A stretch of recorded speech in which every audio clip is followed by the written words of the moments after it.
The Psychology of Money. Timeless Lessons on Wealth, Greed, and Happiness, written by Morgan Housel, summarized by audiobooks you love. Being financially successful is a soft talent, where your behavior matters more than your knowledge. It's not a hard science. The psychology of money Morgan Housel debt is a significant problem that may lead to tension and restless nights for a lot of individuals. In any case, author Morgan Housel's book, The Psychology of Money, offers us a number of lessons told through short stories that show how you can think and feel about money and why they are more important than IQ when it comes to financial intelligence. The first lesson is that no one is crazy. The average American is burdened with over $16,000 in debt. And while most of us understand the weight of carrying such a debt and the struggles that come with it, this number has slowly but steadily increased over the last 20 years. Take a look at your closest friends. You all probably handle and think about money a little differently. This isn't because your friend Susie is crazy. Rather, it's because everyone has different experiences from the past and perspectives on how the world functions. Each of us has a unique perspective that frequently influences how we behave with money. They aren't crazy. They are just acting in accordance with their beliefs about how money influences their next chance for skill and risk in terms of their wealth.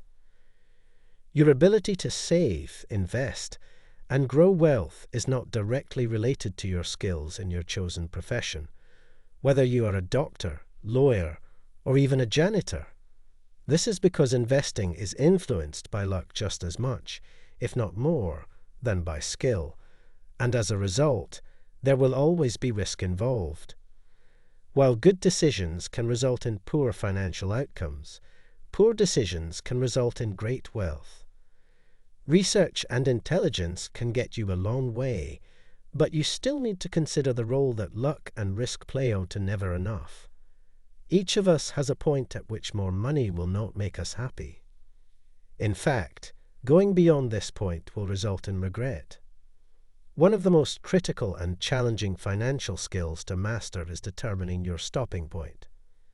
After all, what good is it to keep working and grinding and being a slave when you feel the same way later? Morgan largely attributes this issue to social comparison. Don't compare your financial status, wealth, or stopping point to someone else's. This is an unwinnable battle, so why even try? Since nobody is insane, choose a stopping point that makes sense for you and stop worrying about other people. Let's discuss becoming and remaining affluent. Obtaining and retaining money are two different abilities. While maintaining money entails reducing risks, obtaining money requires taking chances, working hard, and being positive even during difficult times. Refraining from greed and keeping in mind that you might lose whatever you gain, many people believe that successful investors are successful because they are correct most of the time. Actually, one of the world's most successful funds, Jim Simmons Medallion, only makes money on roughly half of its trades. You don't have to be right all the time. All you need to do is give yourself plenty of opportunities and avoid selling every time. Being right even 50% of the time would make you a great investor. The first indication of an issue appears right now. Let's speak about freedom.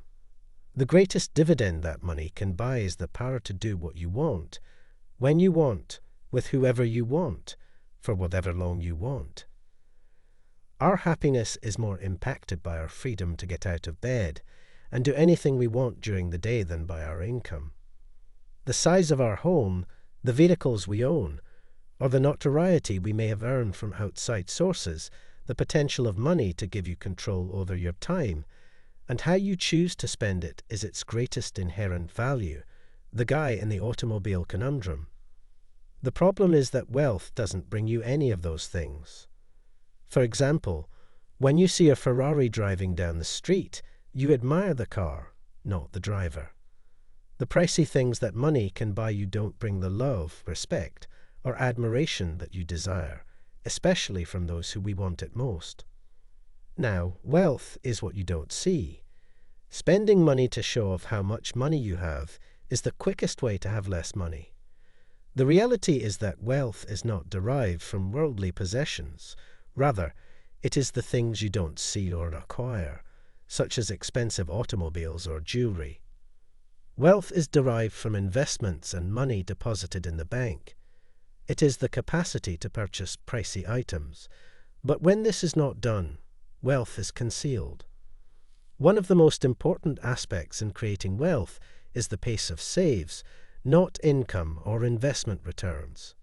Rate of savings. This implies living below your means, not earning more money.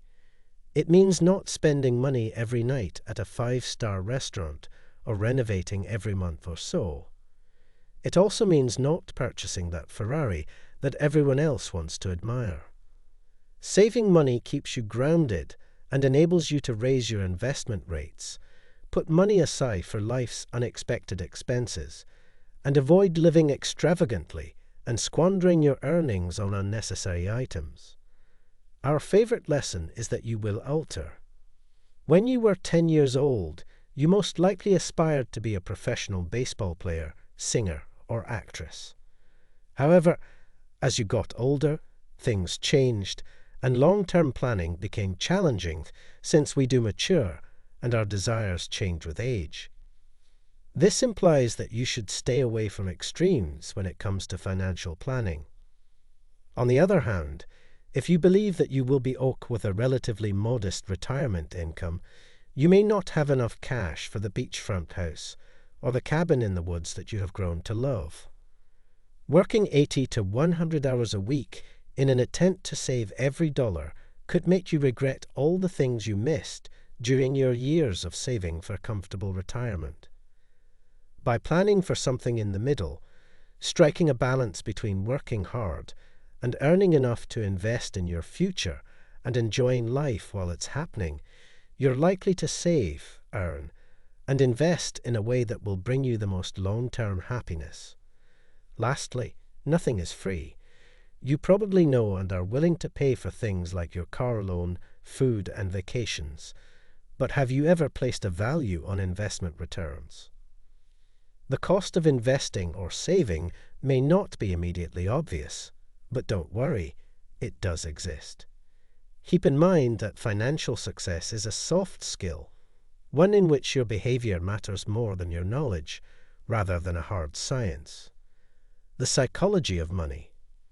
The Psychology of Money is a must-read for anyone looking to save more, fix their finances, or improve their relationship with money.